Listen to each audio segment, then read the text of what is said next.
പുതിയ വീഡിയോയിലേക്ക് നിങ്ങൾക്കേവർക്കും സ്വാഗതം. അപ്പോൾ ഇന്ന് നമ്മൾ തവയിൽ ഒരു കിടിലൻ പിസയാണ് തയ്യാറാക്കുന്നത്. നമുക്ക് ഓവൻ്റെ ഒന്നും ഒരാവശ്യമില്ല പിസ തയ്യാറാക്കാനായിട്ട്. അപ്പോൾ എല്ലാവരും വീഡിയോ സ്കിപ്പ് ചെയ്യാതെ അവസാനം വരെ കാണുക. വീഡിയോ കണ്ടിട്ട് തീർച്ചയായിട്ടും നിങ്ങളുടെ അഭിപ്രായങ്ങളും നിർദ്ദേശങ്ങളും അറിയിക്കുക. അപ്പോൾ നമുക്ക് സമയം കളയേണ്ട, നേരെ വീഡിയോയിലേക്ക്. നമുക്ക് ആദ്യം ഈസ്റ്റ് ഒന്ന് ആക്ടിവേറ്റ് ചെയ്തെടുക്കണം. അതിന് വേണ്ടിയിട്ട് നമുക്കൊരു ബൗൾ എടുത്ത് അതിലേക്ക് ഒരു 1/4 കപ്പ് ചെറു ചൂടുവെള്ളം ഒഴിച്ചു കൊടുക്കാം. അതിന് ശേഷം അതിലേക്കൊരു 1.5 ടീസ്പൂൺ ഈസ്റ്റ് കൂടി ചേർത്ത് കൊടുക്കാം. അപ്പോൾ ഈസ്റ്റ് ഇട്ട് കൊടുത്തതിന് ശേഷം നമുക്ക് അതിലേക്ക് 1 ടീസ്പൂൺ പഞ്ചസാര കൂടി ഇട്ട് കൊടുക്കാം.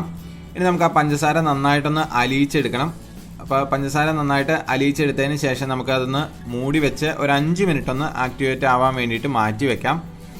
ഇപ്പോൾ ഒരു 5 മിനിറ്റ് മതി, ഈസ്റ്റ് നന്നായിട്ട് ആക്ടിവേറ്റ് ആയിക്കോളും. ആ ഒരു സമയത്ത് നമുക്കൊരു ബൗൾ എടുത്ത് അതിലേക്ക് ഒരു 2 കപ്പ് മൈദ ചേർത്ത് കൊടുക്കാം.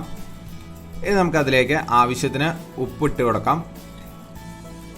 ഇനി ഞാനിവിടെ ഇതിലേക്കൊരു 1/2 ടീസ്പൂൺ ഒറിഗാനോ കൂടി ചേർത്ത് കൊടുക്കുന്നുണ്ട്. അപ്പോൾ ഒന്ന് ഞെരടിയതിന് ശേഷം ഇട്ട് കൊടുക്കുന്നുണ്ട്. ഇപ്പോൾ ഈ ഒരു സമയത്ത് ഈസ്റ്റ് ആക്ടിവേറ്റ് ആയിട്ടുണ്ട്. ഇനി നമുക്ക് ഇത് അല്പാൽപ്പമായിട്ട് ഒഴിച്ചു കൊടുത്ത് നമുക്ക് മാവ് നന്നായിട്ടൊന്ന് കുഴച്ചെടുക്കാം. അപ്പോൾ ഈസ്റ്റ് എപ്പോഴും ആക്ടിവേറ്റ് ചെയ്യാൻ വെക്കുന്ന സമയത്ത് ചെറു ചൂടുവെള്ളമാണ് ഉപയോഗിക്കാമുള്ളൂ. ഒത്തിരി ചൂടായി കഴിഞ്ഞ് കഴിഞ്ഞാൽ വെള്ളം ഒത്തിരി ചൂടായി പോയി കഴിഞ്ഞ് കഴിഞ്ഞാൽ അത് കറക്റ്റായിട്ട് ആക്ടിവേറ്റ് ആവില്ല. അപ്പോൾ നമുക്ക് ഈസ്റ്റ് അല്പാൽപ്പമായിട്ട് ഒഴിച്ചു കൊടുത്ത് നമുക്ക് നന്നായിട്ടൊന്ന് കുഴച്ചെടുക്കണം. അപ്പോൾ നിങ്ങൾക്ക് ചൂടുവെള്ളത്തിന് പകരം പാൽ ഉപയോഗിക്കാവുന്നതാണ്. നമുക്കിനി മാവ് നന്നായിട്ട് കുഴച്ചെടുക്കാം. പിന്നെ നമുക്ക് ഒരല്പം വെള്ളമൊക്കെ ഒഴിച്ചു കൊടുത്ത് നമുക്ക് നന്നായിട്ടൊന്ന് കുഴച്ചെടുക്കാം. അപ്പോൾ വെള്ളം ഒഴിച്ചു കൊടുക്കുന്ന സമയത്ത് നിങ്ങൾ അല്പാൽപ്പമായിട്ടാണ് ഒഴിച്ചു കൊടുക്കാമുള്ളൂ. വെള്ളത്തിൻ്റെ അളവ് കൂടിപ്പോകരുത് ഒരു കാരണവശാലും. നമുക്ക് നന്നായിട്ടൊന്ന് മിക്സ് ചെയ്തെടുക്കാം.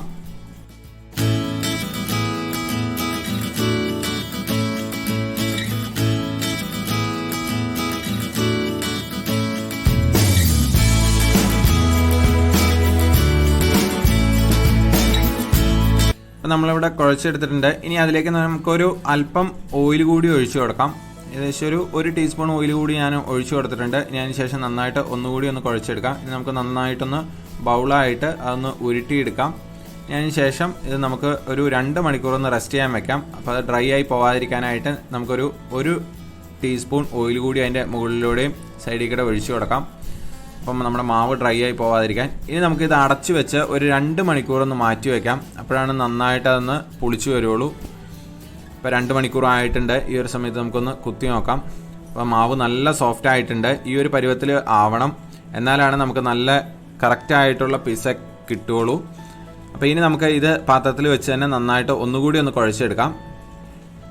ഇപ്പോൾ കുഴച്ചെടുത്തിട്ടുണ്ട്. ഇനി നമുക്കൊരു തവയിലേക്ക് ഇത് വെച്ച് കൊടുക്കാം. അപ്പോൾ തവയിലേക്ക് വെച്ച് കൊടുത്ത് ഞാനിവിടെ പരത്തിയെടുക്കുകയാണ്. ഈ ഒരു തവയിൽ വെച്ച് തന്നെയാണ് പിസ തയ്യാറാക്കുന്നത്. അപ്പോൾ തവയിൽ വെച്ച് തന്നെ നമുക്ക് നന്നായിട്ടൊന്ന് പരത്തിയെടുക്കാം. അപ്പോൾ ഒത്തിരി കനം കുറച്ച് പരത്തേണ്ട ആവശ്യമില്ല. അപ്പോൾ ഞാനിവിടെ പരത്തി എടുത്തിട്ടുണ്ട്.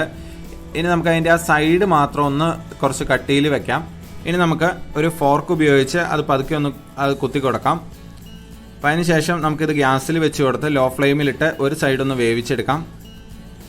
ഇപ്പോൾ ഏകദേശം ഒരു 2 മിനിറ്റൊക്കെ വേവിച്ചാൽ മതി. അതിന് ശേഷം നമുക്കിത് ഗ്യാസ് ഓഫ് ചെയ്ത് നമുക്ക് മാറ്റി വയ്ക്കാം. ഇനി നമുക്ക് വേവായ ഭാഗം തിരിച്ചിട്ടിട്ട് അതിലേക്ക് നമുക്ക് പിസ്സ പാസ്ത സോസ് നമുക്ക് അതിലേക്ക് ചേർത്ത് കൊടുക്കാം. അപ്പോൾ നിങ്ങളുടെ കയ്യിൽ പിസ്സ സോസ് ഇല്ലെങ്കിൽ ടൊമാറ്റോ സോസ് ആണെങ്കിലും ചേർത്ത് കൊടുത്താലും മതി. അപ്പോൾ അത് നന്നായിട്ട് നമുക്കൊന്ന് തേച്ച് പിടിപ്പിക്കാം. അതിന് ശേഷം നമുക്കിതിലേക്ക് മൊസറല്ല ചീസ് കൂടി ഇട്ട് കൊടുക്കാം. മൊസറല്ല ചീസ് ഇല്ലെങ്കിൽ നിങ്ങൾ നോർമൽ ചീസാണെങ്കിലും യൂസ് ചെയ്താൽ മതി.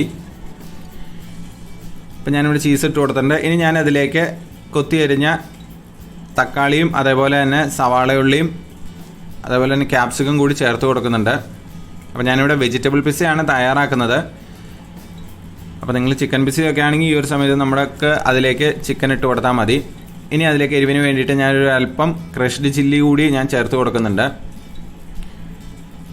ഇനി ഞാനിതിലേക്ക് ഒരല്പം ഒറിഗാനോ കൂടി ചേർത്ത് കൊടുക്കുന്നുണ്ട്. അപ്പോൾ നമ്മൾ ആദ്യം മാവ് കുഴച്ച സമയത്തും ഒറിഗാനോ ചേർത്ത് കൊടുത്തായിരുന്നു. ഇപ്പോഴും ഞാനൊരു 1/2 ടീസ്പൂൺ ഒറിഗാനോ കൂടി ചേർത്ത് കൊടുക്കുന്നുണ്ട്. അപ്പോൾ ഒറിഗാനോ ചേർത്ത് കൊടുക്കുമ്പോൾ നല്ല ടേസ്റ്റാണ്. അപ്പോൾ ഇത് ഓപ്ഷണലാണ്, നിങ്ങളുടെ കയ്യിലില്ലെങ്കിൽ ചേർക്കണ്ട. ഇനി അതിലേക്ക് ഞാനൊരു 1/2 ടീസ്പൂൺ കുരുമുളക് പൊടി കൂടി ചേർത്ത് കൊടുക്കുന്നുണ്ട്. ഇനി നമുക്കിതിൻ്റെ മുകളിൽ കൂടെ കുറച്ചുകൂടി മൊസറല്ല ചീസ് കൂടി ഇട്ട് കൊടുക്കാം. അതിന് ശേഷം നമുക്കിത് മൂടി വെച്ച് ഒരു 10 മിനിറ്റ് ഗ്യാസിൽ ലോ ഫ്ലെയിമിലിട്ടൊന്ന് വേവിച്ചെടുക്കാം.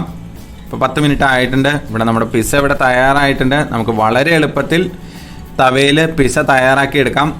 അപ്പോൾ എല്ലാവരും ഇത് വീട്ടിൽ എന്താണെങ്കിലും ഒന്ന് ട്രൈ ചെയ്ത് നോക്കാം. എല്ലാവർക്കും ഈ റെസിപ്പി ഇഷ്ടമായെന്ന് വിശ്വസിക്കുന്നു. നിങ്ങൾക്ക് ഈ വീഡിയോ ഇഷ്ടമായാൽ തീർച്ചയായിട്ടും നമ്മുടെ ചാനൽ സബ്സ്ക്രൈബ് ചെയ്യുക. കൂടാതെ ഈ വീഡിയോ ലൈക്ക് ചെയ്യാനും മറക്കരുത്.